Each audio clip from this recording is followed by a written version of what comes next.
So guys, nakapagawa nga pala kami ng biryani dito lang sa bahay namin. Grabe, sobrang sarap kaya naparami yung pagkain ni mama. So syempre, as usual, nabudol na naman pala ako ng Shopee. Nakita ko nga lang pala to sa Shopee kaya binili ko na. Tapos guys, nakita ko nga pala yung mga butil ng bigas nila. Sobrang hahaba pala nito. Tapos guys, sa isang pack nga pala nito, pwede kumain 5 tao. Meron na nga pala itong mga kasamang condiments. Akala ko nga pala dito sa pagluluto ng biryani, halo-halo lang. Ayun pala guys, may tamang proseso pala dito sa pagluluto nito. Meron na nga pala ditong construction paano lutuin. 1 to 6 na nga pala yung construction nito. Kaso guys, dahil English nga pala to, hindi ko maintindihan. Kaya ayun, lumabas na lang ako para bumili ng mga sibuyas at bawang. Ayun lang kasi yung naiintindihan ko, tapos wala pa kami. Kaya sumaglit na nga pala muna ako dito sa gulayan. Dinamihan ko na nga pala yung pagkuha ng tomato. Kasi kapag kumakain nga pala ako, may sausawan akong kamatis. Tapos sa sibuyas nga pala, namili na nga pala ako dito ng mga malalaki. Kapag kasi nanonood ako kay Insa, malalaking sibuyas yung gamit nila. At ayan guys, ganyan nga lang pala yung binili ko. Grabe, ang mahal na agad. Tapos pag uwi ko nga pala guys, nagulat nga pala ako kay mama kasi nag-aayos na siya dito ng lulutuan. Sakto din daw kasi na wala pa kaming kakainin mamayang gabi. Dating OFW nga rin pala si mama kaya marunong siya magluto ng biryani. Tsaka guys, kapag daw ako yung nagluto, masasayang lang daw yung pagkain. Kapag ganyan yung mga sinasabi sa akin guys, wala na akong choice kundi sumunod na lang. At ayan guys, nilalagay na nga rin pala yung mga condiments. Kung napapansin nyo nga pala guys, hindi nga pala namin inuubos yung mga condiments. Sabi kasi ni mama na matatapang daw yung mga amoy nito. Kaya ayan guys, may mga tira pa. Dito nga pala sa mga tira, pwede pa kami magluto ng biryani rice. At ayan guys, isasaing na nga pala namin tong kanin. Ang target luto nga pala namin dito ay half cook lang. Kumbaga guys, kapag kumulo ay okay na. Pagkatapos nun guys, nag-iwan na nga pala si mama dito ng kamatis. Siguro guys, 3 kamatis na malalaki din yung hiniwa niya dito. Ayan guys, grabe, sobrang dami. At ayan guys, 3 sibuyas nga pala yung luluto niya ngayon. Sabi nga ni mama na kunti pa lang daw tong sibuyas. Kumbaga guys, kapag nagluluto talaga sila ng biryani, napakarami daw sibuyas. Grabe nga si mama maghiwa guys, batak na batak. Nanonood nga lang pala ako pero ako yung naluluha. At ayan guys, grabe, sobrang labig nga pala dito sa kusina namin. Kapag magluluto pala nito, kailangan multitasking. At ayan guys, sinumulan na nga pala nilutuin ni mama yung manok. Ang balak nga pala namin dito sa manok, aadobohin namin. So dahil paulit-ulit na lang yung ulam namin adobo, ayan, ibibiryanin na lang ni mama. Matagal na nga rin pala kami hindi nakakatikim ng biryani na luto ni mama. Kasi guys, yung mga powder nga pala na nilagay kanina, wala kasi mabilan nun dito sa Pilipinas. Siguro kung meron man, hindi namin alam kung saan. Kaya para sa akin guys, naging blessing in disguise nga pala yung pagbudol sa akin ng Shopee. Kasi mas excited si mama kaysa sa akin.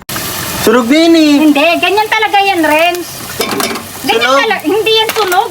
Hindi nga pala sunog yun guys, golden brown lang. At ito nga palang manok ay naluluto na nga rin pala sa mantika. Tapos yung kanin nga rin pala ay kumukulo na. Kaya yung gagawin nga pala ni mama dyan ay i-drain yung tubig. Ewan ko guys, hindi ko alam yung behind the story nito kung bakit dinidrain yung tubig. Pero guys, sabi nga pala ni mama, lulutuin pa daw ito mamaya. Pagkatapos nga pala nun guys, luto na nga pala yung manok. Tapos nilagay nga pala namin yung manok dito sa ilalim ng kaldero. Tapos yung sinaing nga pala ilalagay naman dito sa taas ng kaldero. Sa taas pala ng manok. Grabe pala yung pagluluto ng biryani, sobrang komplikado. Buti na lang talaga si mama yung nagluto ng biryani. Kasi guys, kung ako nga pala yung nagluluto nito, hindi ko na nga pala ito tsatsagain. Kung ano man yung maluto ko, yun na yun. Basta ang mahalaga, ligtas pa rin makain. Pagkatapos nga pala nun guys, nilagay na nga pala yung sibuyas sa taas ng kanin. At ayan guys, grabe nga pala yung pagod ni mama sa pagluluto. Siguro guys, kung ako nga pala yun, ay dinala na ako sa AR. At ayan guys, nilipat na nga pala yung sinaing dito sa may kalan. Ewan ko guys kung bakit, pero nahihirapan yata sa rice cooker. Mga ilang minuto nga lang pala guys, ay luto na yung kanin. Tapos ayan guys, ang haba nga pala ng butil. Ibang-iba nga pala yung bigas na to sa bigas natin. Tapos guys, nung naluto na nga pala namin lahat, nakalimutan namin maglagay nito. Ewan ko guys kung ano to, pero ito nga pala yung pampapula ng biryani. Kaya kung napapansin nyo nga pala guys, kulay dilaw nga lang pala yung kanin. Pero guys, kahit kulang nga pala, ay sobrang sarap pa rin nito. Grabe guys, kaya pala nagtitrending tong biryani dati. Ngayon, alam ko na kung bakit. Kaya yun lang, thank you for watching, bye bye!